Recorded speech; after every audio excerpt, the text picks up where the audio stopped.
nous ne disposons pas d'attestation d'assurance alors que le porteur était à l'extérieur pour les mettre à notre disposition.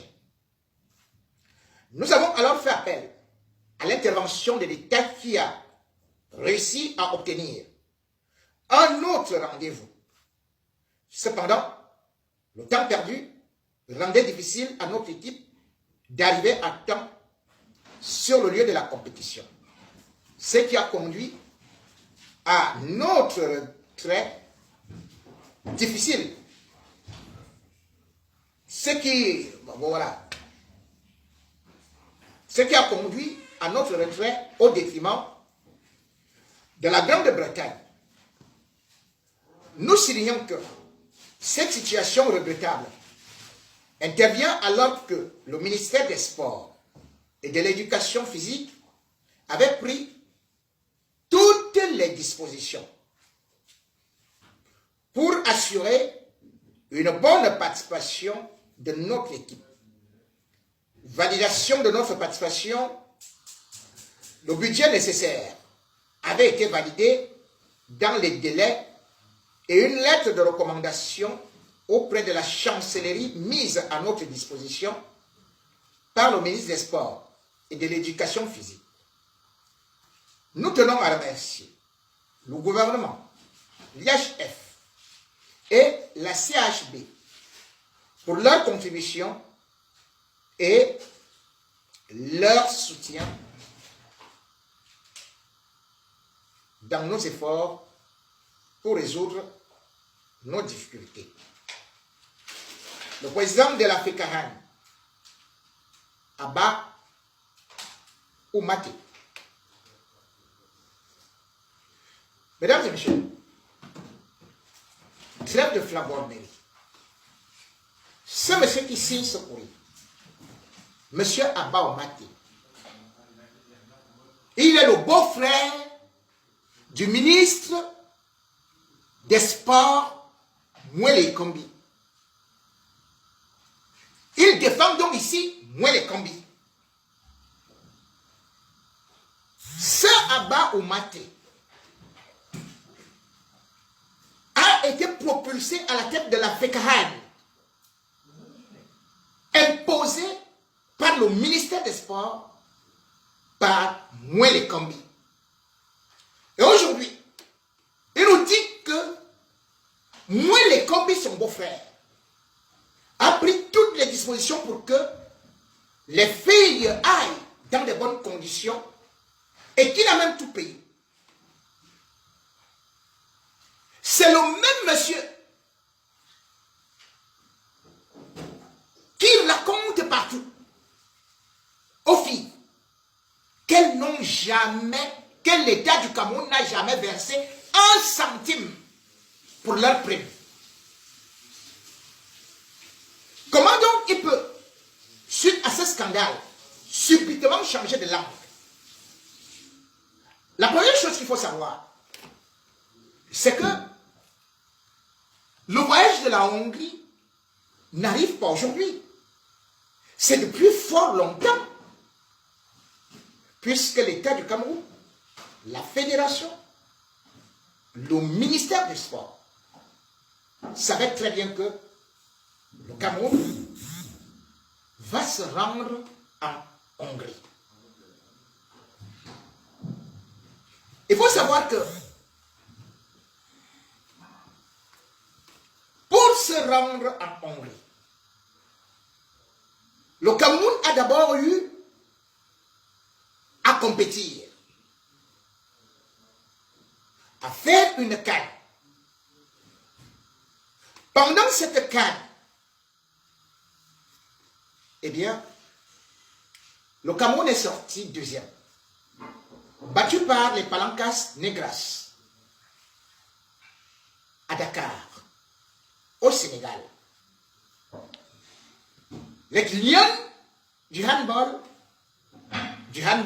se sont donc classés deuxième à Dakar alors qu'elles n'avaient même pas à manger. Et rien du tout à mettre sous la dent. Nous sommes en 2022. Elles sont parties du Cameroun. Rien du tout. Même pas un centime dans leur poche. Elles sont arrivées au Sénégal. Elles se sont mises à jouer. Toutes les autres délégations, toutes les autres équipes avaient non seulement des primes, mais un encadrement adéquat. Elles ont failli ne même pas jouer la demi-finale. Mais par patriotisme, elles ont accepté jouer, se sacrifier. Et quand elles se qualifient pour la finale, elles voient devant elles les Congolaises qui, elles étaient éliminées, recevoir chacune 2 millions de francs CFA. Je dis bien 2 millions de francs CFA.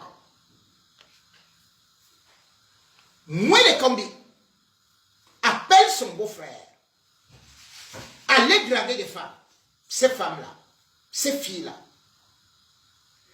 Et monsieur Abba Oumate, président de la fédération de handball du Cameroun, arrive devant les filles, leur dit: j'ai une très bonne nouvelle pour vous. Le gouvernement camerounais a décidé de vous payer les primes à hauteur de 350 000 francs. Applaudissez! 350 000 francs. Et puis il dit, les 350 000 francs, c'est divisé par 16 joueuses. 16 joueuses doivent se partager 350 000 francs. Elle croise d'abord les bras. Après, il dit, ce n'est pas tout. Ce n'est pas seulement à vous. L'encadrement technique également doit bénéficier de la même prime. 350 000 francs. Hein? Au partage.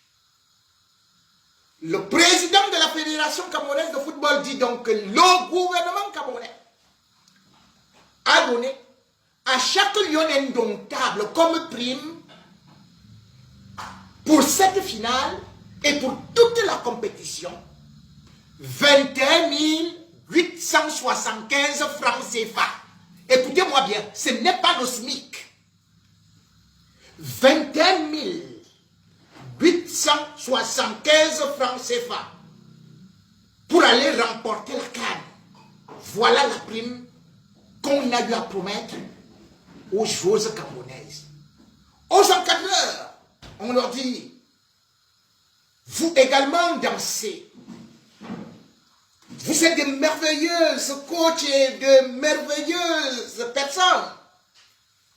Chacune d'entre vous aura 17 000 francs CFA.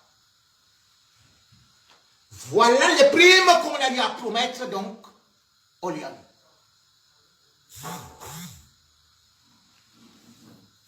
Il n'y a pas de sport majeur, de sport mineur, ni de sport réservé. Ça, c'est Paul Biya qui l'a dit. Les Lions rentrent après avoir remporté la demi-finale, jouent la finale, rentrent au Cameroun. Même pas un centime, même pas hap.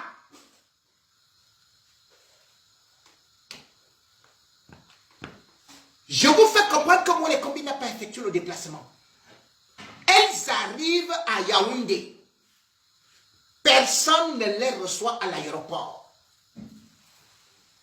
Elles vont bloquer encore là à Yaoundé, attendant ne serait-ce que l'argent pour regagner leur domicile. Elles cherchent à rencontrer Mwele Kombi. Mwele Kombi dit, moi, je suis pris.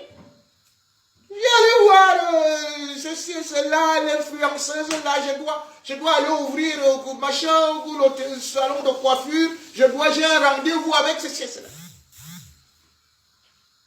Personne du gouvernement n'a reçu ces filles héroïnes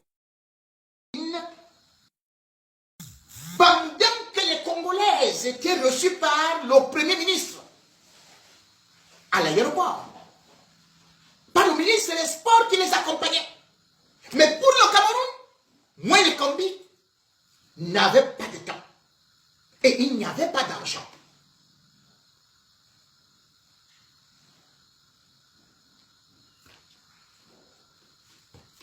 Maintenant, les filles doivent se rendre à Paris. Les primes ne sont pas payées. Le même Abba Omar te dit aux filles, je vais chercher à sortir l'argent de mes poches parce que je travaille à Total. Hein? Il travaille à Douala. La réglementation, la loi exige que si vous êtes le président de la fédération de handball ou même de football, excusez-moi, que vous résidiez à Yaoundé. Il dit qu'il va donc prendre, il prend ça en sa charge. Maintenant, il dit que c'est le gouvernement, que le gouvernement a tout payé. Soit le gouvernement a tout payé, et Abba Omaté est un bandit qui vole. Les billets pour voyager ont été pris à crédit. Vous partez disputer une Coupe du Monde.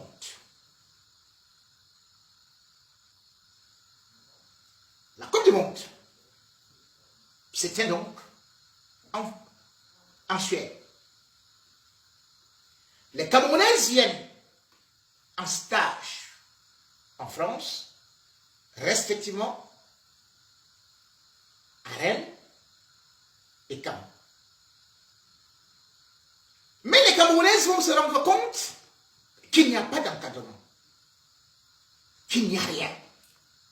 Résultat, elles décident d'aller se chercher. Et elles s'enfuient. 2 d'entre elles, avant même le début de la compétition.